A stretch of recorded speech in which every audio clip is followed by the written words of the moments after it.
so much happened in that game. How do you sum it up and sort of all your emotions from that? No, if you have half an hour.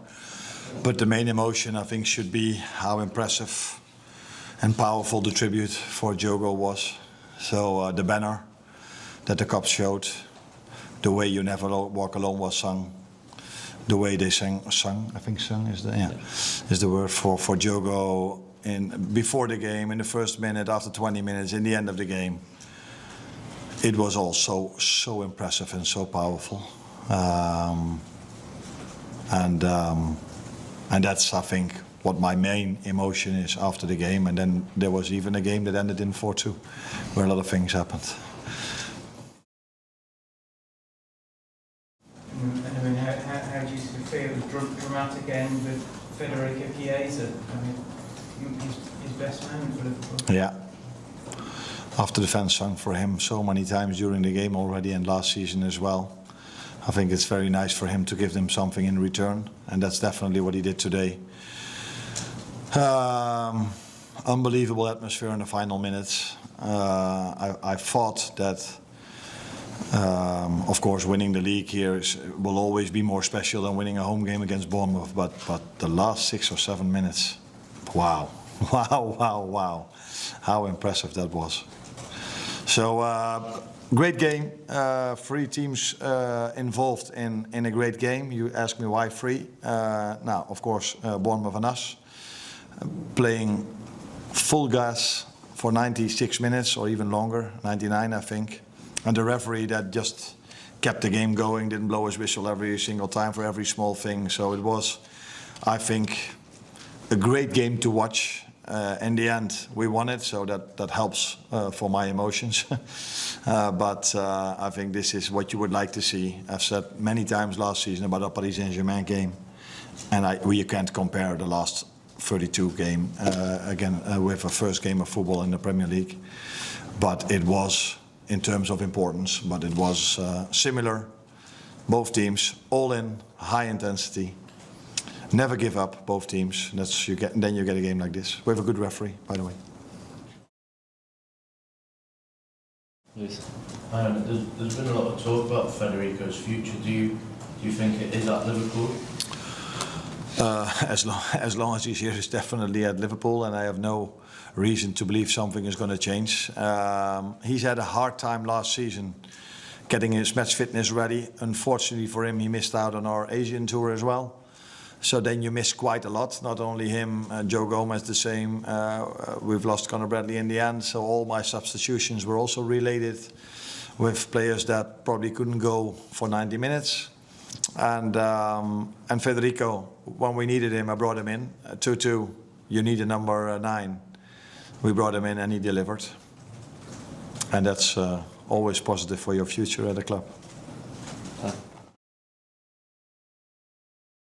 Why do you think it is that the fans have taken to Federico to such an extent? Is it, given the role he's played over last year, it's unusual to have a song or not? Yeah, that's difficult for me to tell you because although I'm also a fan of this club, I'm never standing at the cup, so and I don't come up with these songs. But the only thing I can come up with maybe is that Federico had a great history. He was a big player deciding to go from Italy to England. You don't see that much players from Italy going to England. So yeah, I don't know. Maybe it's also a nice song to sing. But then I probably don't give him the credit he deserves. So yeah, I cannot give you the exact answer, but that might have something to do with it. He had a very important goal in England for his national team. Maybe our fans remember that. Obviously the incident with Smeno, and you spoke to him at the end of the game. I'm just wondering what you said and what you made of what has allegedly happened. No, I think it's under investigation at the police now. The club made a very clear statement about what we feel about this.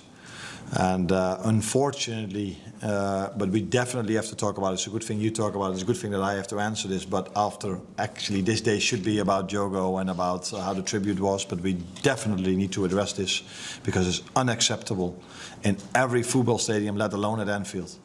So,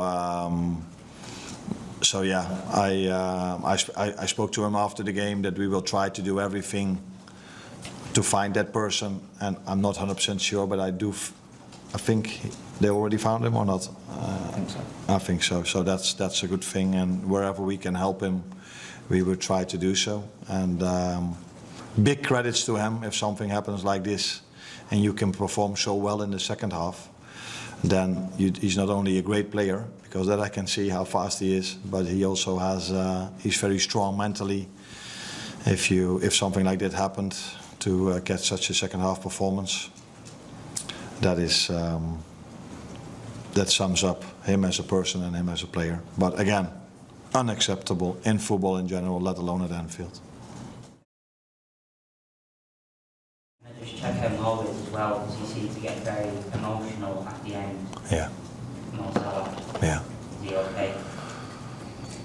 Yeah, I think we all... I'm not sure because I didn't ask him, but I actually didn't want to go in after the game, because I found it so special how our fans reacted today and how they kept on singing in the end of the game for Jogo.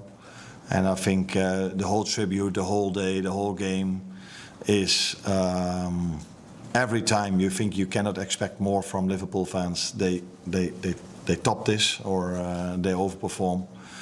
Because again, what a tribute, and I think Mo felt after the game how special that was, and probably he also felt the emotion because we all knew his family is here, his wife is here, his children are here,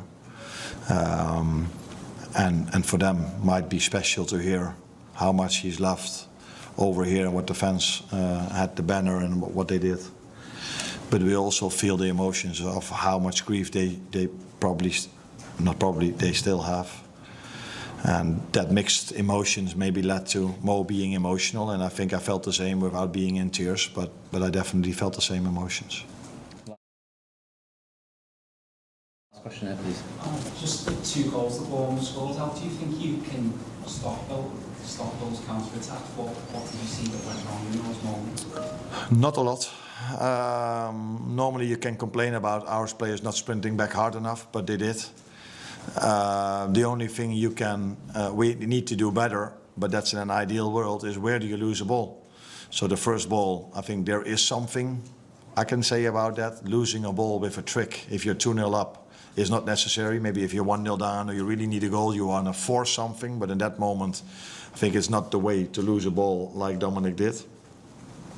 Second goal, we are a team that likes to attack. We are a team that wants to score goals. Rest defense was in order the moment we lost the ball. We were 2v1 against the number 9. But instead of what Mo usually does is getting a cross in or getting a shot in, he squared it just behind Mo and then give credits to the other team at how many bodies they sprinted towards our 18-yard box. So it's fine margins. The best way is not to lose a ball, and if you do lose it with a shot, or it ends up in a corner kick or a goal kick, but not lose it at your own 18-yard line or where Dominic lost it. But I always judge how hard do they sprint back, and in both situations they sprint back really hard. They gave it all, but credits to Bournemouth that are a very, very fit team as well, like us, because we could manage to come back after the 2-2.